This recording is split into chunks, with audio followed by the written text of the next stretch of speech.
Okay friends, today we are going to use the book Exactly You, The Shape of Your Feelings to inspire us to make our own shape collage using wonderful shapes that represent us and how we're unique and special. So there are lots of different ways you can do this to make your shape collages. If you have construction paper at home, any kind of colored construction paper scraps you can use. If you cut them up into smaller shapes like rectangles and squares, we can add decorations and designs on these to make them look more interesting. Colored construction paper is a wonderful thing to use, so definitely use some of that if you have it. Another thing you can use is any kind of scrapbook paper that you might have at home if your parents allow you to use scrapbooking paper. Any paper that has patterns or designs on it. That's another great thing to use to cut shapes out of. One of my personal favorite is I love to take old paintings that I made that I don't really need anymore, and I love to cut them up into pieces so that I can use them in my artwork. So these we can also draw shapes on and cut them out too.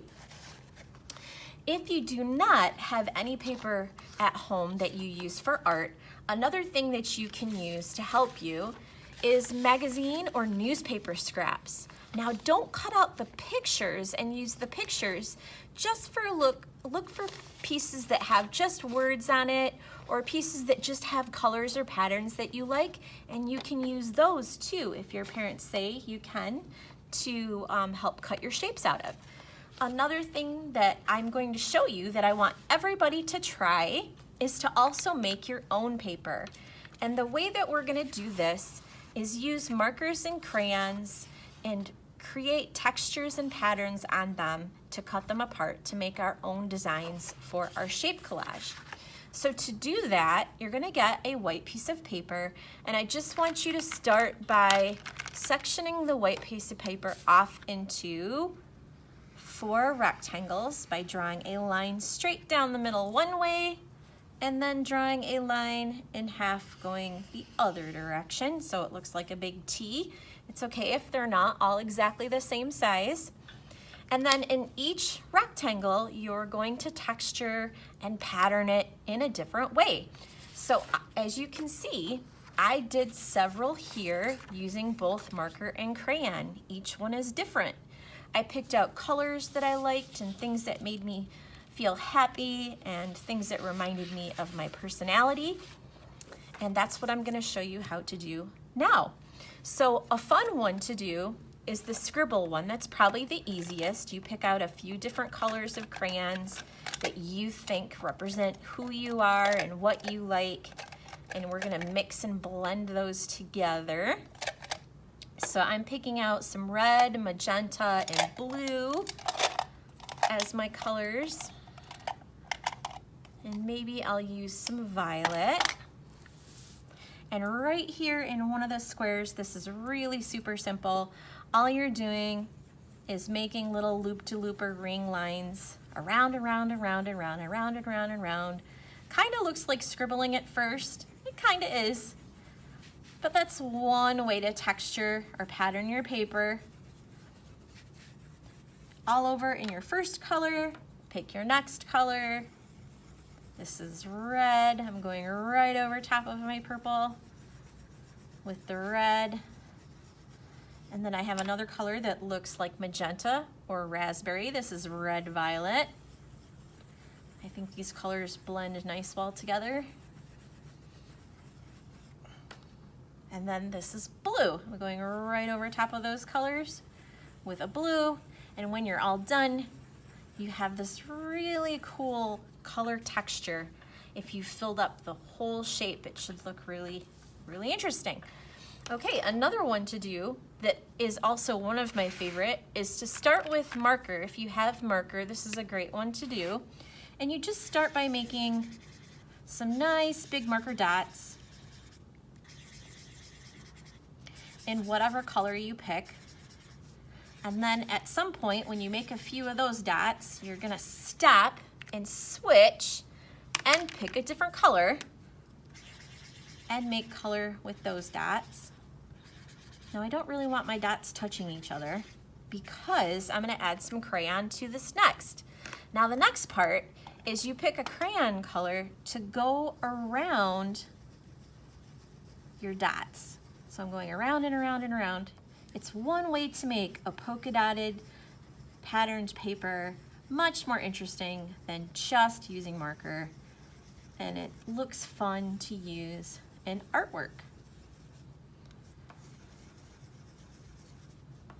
So I'm gonna spend some time finishing that pattern up. I'm gonna add one more color, and then I'm gonna show you guys the next one. I really like that blue. This next one has to do with drawing lines that are similar side by side each other. So to do this, you can again use marker or crayon. I'm gonna start with some marker first, and I'm just gonna pick any line that I like. I'm gonna use a bumpy line. Bump, bump, bump, bump, all the way down my paper. Skip over, do another one. Skip over, do another one. You could do bumpy line, you could do zigzag line, you could do wavy line. Put that marker away, pick a different color that you like. Squeeze some of those in between your first one that you did. It's okay if they touch and overlap each other. I like the bumpy lines because they end up kind of looking like curls.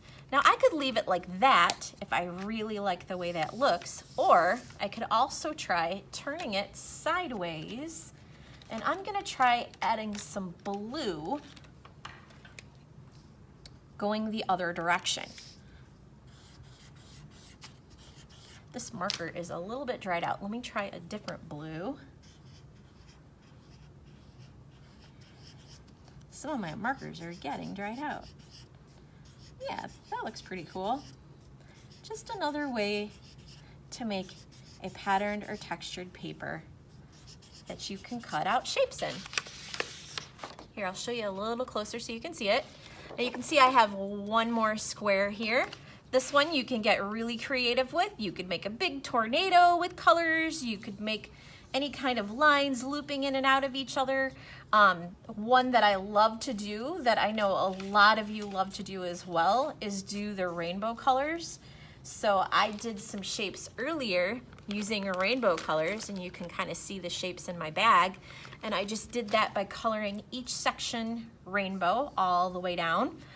You could do tie-dye, and tie-dye is really easy too. It's where you do all the way around in a circle like that. Kind of looks like an explosion, and you do that in a few places, picking a color. I did yellow first. I'm gonna pick the next color to go next to yellow. This is gonna be orange, and I'm gonna do that all the way around the yellow. This is supposed to kind of look like how a tie-dyed t-shirt looks. And you zigzag all the way around your first color, and then go to my next color, which is gonna be red. Go all the way around. See, now it's kind of the order of the rainbow. It's red, yellow, and orange. All next to each other, all the warm colors. Now, if I wanted to keep going, I could squeak in some violet around the edges, because violet would be the next color on the color wheel to go next to red to fill that up. And if you do your lines smaller, you can actually fit the whole rainbow in.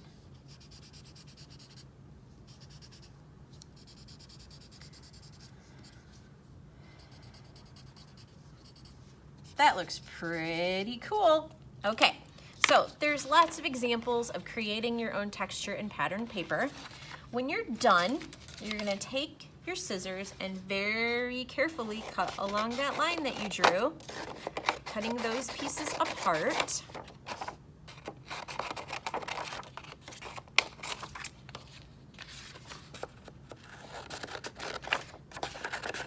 And you're gonna take those papers along with any of the other ones you have collected from around your house, and we are going to draw our shapes on the back. So flip your paper over.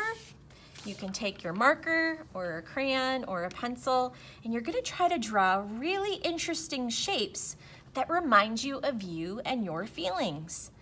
Now the trick is to not make the shape too hard to cut out. So if I wanted to do a shape that I could cut out, I might do a shape that has one straight edge and then another edge that's either wavy or bumpy. That would be an easy shape to cut out. So there, I have one shape. Now I'm only drawing on the back of each paper so I don't mess up my design. This shape, I want to cut out something that is maybe a little zigzaggy. So again, I'm not gonna use little teeny lines, I'm gonna use big lines. I'm gonna make a big shape, not little teeny shapes, because bigger shapes are much easier to cut out. So now I have two. Another shape that reminds me of myself and my personality is the shape of a paint palette, because I'm a painter. Kind of looks like a pear. There's my next shape. And then this one, I think I want to draw a shape that reminds me of water, because I love the water. Do you see how I'm using up most of my rectangle? I'm not making any of my shapes small because small shapes, again, are really hard to cut. Now, when it's your time to cut, you need to hold the shape in one hand and your scissors in the other and very carefully cut along that line that you drew. Now, sometimes people cut like chomp, chomp, chomp. This is not one of those projects. You can do that because we're not cutting straight lines all the time. So watch what I'm doing. I am actually making little tiny baby cuts all along the line. My scissors are cutting very slowly and they're cutting little tiny chomps all the way around the line. I'm using my other hand to turn the paper as I'm cutting. So this is gonna take you some time. It will probably take you the rest of your art time to cut out your shapes. So we are not gonna glue these down yet until next class because we wanna take some time to really cut these out very nicely. So when you're done cutting out your shapes, you're going to put them in a safe place. Now I have mine in a plastic bag, which is a great place to keep my shapes. And I'm also gonna keep my scraps too, because sometimes the scraps also make really interesting shapes. So at the end of your art time, you're gonna put everything neatly away. You can put them in a shoebox, you can put them in a bag, you can put them in a store baggie, you can put them in a folder, any place where you know they will stay safe. And next week, I'm gonna show you how to lay all these shapes out and create an amazing work of art with it. I hope you have fun cutting and drawing your shapes today, boys and girls. See you later. Bye-bye.